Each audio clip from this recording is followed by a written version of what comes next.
जमीन का सर्वे चल रहा है और इस सर्वे में बहुत सारे लोग जो है सो अपना जमीन का दाखिल खारिज संबंधित जो प्रक्रिया जो है सो कंप्लीट नहीं किए हैं।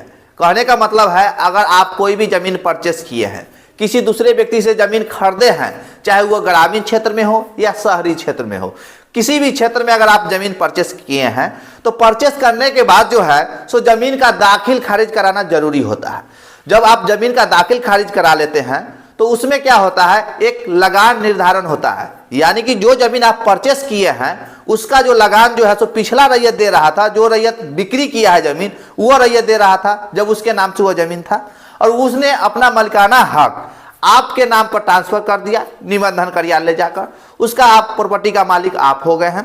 तो आपका भी फर्ज बनता है कि जैसे ही हम रजिस्ट्री करवाए हैं वैसा ही जो है सो दाखिल खारिज करवा ले, क्योंकि बहुत सारे लोग जो है सो परचेस कर लिए, दस्तावेज घर में रख लिए, जमीन कब्जा हो गया और जो है सो जोतावाद कर रहे हैं, दाखिल खारिज नहीं करवाए हैं।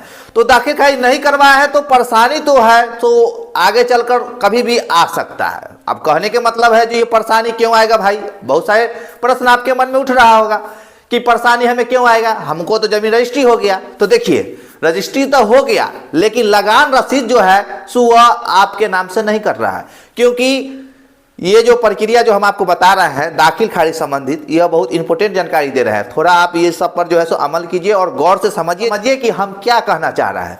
हम कहना चाह रहे हैं कि जो जमीन आप रजिस्ट्री करवा लिए हैं तो रजिस्ट्री के बाद जो प्रक्रिया है दाखिल खारिज करके लगान निर्धारण करने का, तो वह प्रक्रिया पहला रैयत जो जमीन उसके पास था तो वह कर रहा होगा, उसका जमाबंदी भी जो है सो उसके नाम से चल रहा होगा और वह जो है सो जमीन आपको दे दिया। तो जाहिर सी बात है कि आपके नाम से भी तो जमाबंदी चलना चाहिए जी। तो वही जमाबंदी जो आपके नाम से रजिस्टर पर दर्ज होगा और पुराने रैयत जिन्होंने अपना जमीन सेल कर दिया उनका नाम जो है उसमें से डिसमिस करके हटा दिया जाएगा, जमाबंदी रजिस्टर 2 में से खारिज कर दिया जाएगा और वहाँ पे आपका नाम जोड़ दिया जाएगा। क्योंकि आप जो है सो रजिस्ट्री के बाद जब आप जमीन खरीद लेते हैं तो रजिस्ट्री के बाद आप जो है सो वह जमीन का मालिक होते हैं। तो मालिक जैसे ही आप हो गए तो आपका भी फर्ज है कि हम लगान निर्धारण कर ले, हमारा जो जमीन कब्जा दखल हुआ है रजिस्ट्री के बाद उसका टैक्स हमारे नाम से पे हो। क्योंकि हमारे समाज में बहुत सारे ऐसा घटना घट रहा है।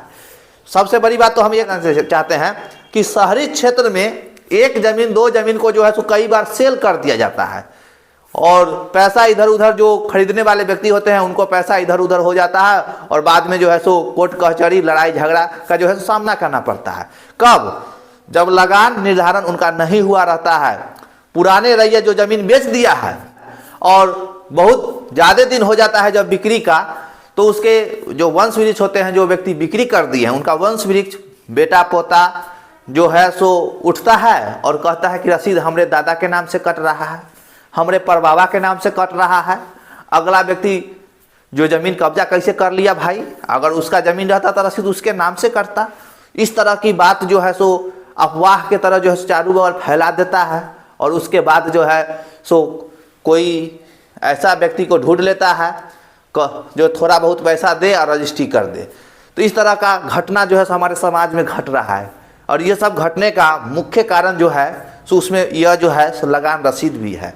क्योंकि बहुत सारे लोग देखते हैं कि चलो भाई इसके नाम से तो अभी करंट रसीद कट रहा है, लगान पे यही कर रहा है, इसी के नाम पर जो है सो सारा जमाबंदी जो है सो अपडेट है, तो फिर पिछला व्यक्ति के जमीन कैसे हो जाएगा। यही सब जो है सो जानकारी इकट्ठा करके विवाद का जड़ जो है सो उत्पन्न कर देता है। अगला व्यक्ति का जमीन कब्जा दखल में रहता है, उस पर दूसरा दावेदार चल जाता है, वो कागजबा बना के कहता है हमारा जो है सो ये रजिस्ट्री है, पिछला भी रजिस्ट्री है, लेकर विवाद जो है तो उत्पन्न कर दिया। अब कर दिया तो क्या करिएगा भाई साहब।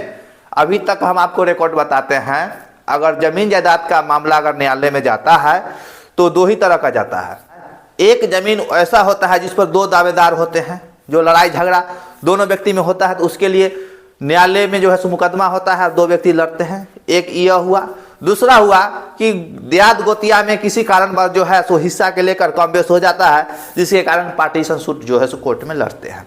बस यही दो मामला जो है सो आपको कोर्ट में देखने को मिलेगा जमीन जायदाद संबंधित।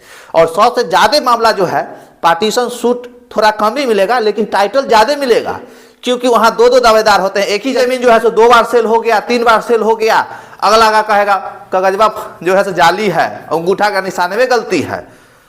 बहुत तरह की बात जो है सो लोग कहते हैं। आप जाइए, आप हमारे समाज में जिस तरह का जो है सो भ्रम उत्पन्न हो चुका है कि जमीन का रसीद जिसके नाम से कट रहा है उसी का जमीन है, तो देखिए ऐसा नहीं होता है। कोई भी जमीन अगर एक बार सेल हो जाए, अगर एक बार मालिकाना हक किसी को अगर ट्रांसफर कर दिए हैं तो वो उसी का रहेगा जब तक वो अगला व्यक्ति किसी को ट्रांसफर न करे।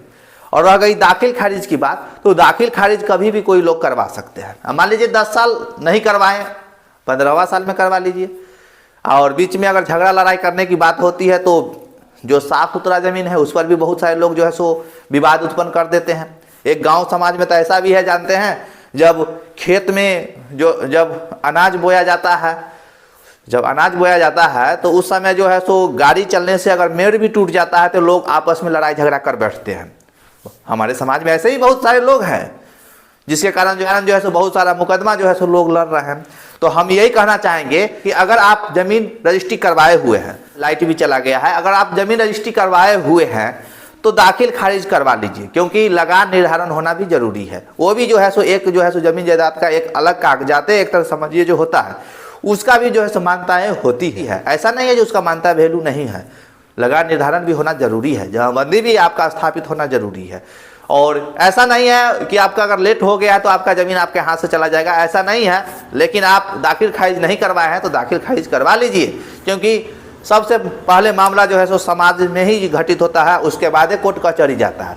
तो अगर आप अपना सभी कागजात जो है सो बारीकी से सही करके रखिएगा तो हो सकता है भविष्य में कोई तरह का विवाद न हो आपके साथ। लेकिन बहुत सारा ऐसा भी विवाद जो होता है दाखिल खारिज संबंधित भी उत्पन्न हो जाते हैं। चलिए, अब रहा सर्वे के बाद, तो सर्वे में अगर आप कोई भी जमीन रजिस्ट्री करवा रखे हैं, बहुत दिनों हो गया दाखिल खारिज नहीं हुआ है, फिर भी आप अपना जमीन पर दावा कीजिए, आपका ही वो जमीन होगा। और दाखिल खारिज अगर पुराना दस्तावेज है नहीं हुआ है तो दाखिल खारिज आवेदन कर दीजिए, क्योंकि जाहिर सी बात है कि जो जमीन आपका है, कब्जा दखल आपका है, दस्तावेज आपके नाम से है, तो लगान रसीद भी जो है सो आपके नाम से होना चाहिए। ऐसा नहीं जो नहीं होना चाहिए। तो रसीद कटना भी जो है सो अनिवार्य है, लेकिन अगर नहीं कट रखा है तो कटवाइए, आवेदन कीजिए। अभी जो बिहार में प्रक्रिया चल रही है, जिसका जमाबंदी नेट पर अपडेट है उसी का दाखिल खारिज होता है, जिसका नहीं है तो पहले अपडेट करवाइए जमाबंदी, उसके बाद जो है सो दाखिल खारिज की प्रक्रिया आगे जो है सो होगा। तो चलिए, बहुत सारे लोग जो है सो हमसे बात करना चाह रहे हैं, तो डिस्प्ले पर हम नंबर दे दिए हैं। इस नंबर के व्हाट्सएप पे जाइए, हाई लिखिए, वहाँ आपको 50 रुपया पेमेंट करके अपॉइंटमेंट बुक करना पड़ेगा उसका, और हमसे बात जो है सो करा दी जाएगी। और साथ में कोई भी समस्या अगर आपके साथ जमीन जायदाद संबंधित है तो उसको सलाह मशवरा के माध्यम से जो है सॉल्व करने की प्रयास जो है सो हमारी तरफ से किया जाता है। तो चलिए, आशा करते हैं कि आपको ये जानकारी पसंद आया होगा। और जमीन जायदाद का अगर दाखिल खारिज नहीं करवाए हैं तो आप जो है सो दाखिल खारिज की प्रक्रिया में जो है सो लग जाइए। ऐसा नहीं है कि आप नहीं करवाएं तो नहीं करवाइए, लग जाइए, हो जाएगा। थोड़ा टाइम लगेगा, पुराना अगर दस्तावेज है तो हो जाएगा। तो चलिए, अब नेक्स्ट वीडियो में एक नया टॉपिक के साथ मिलते हैं। और आज के लिए इतना ही।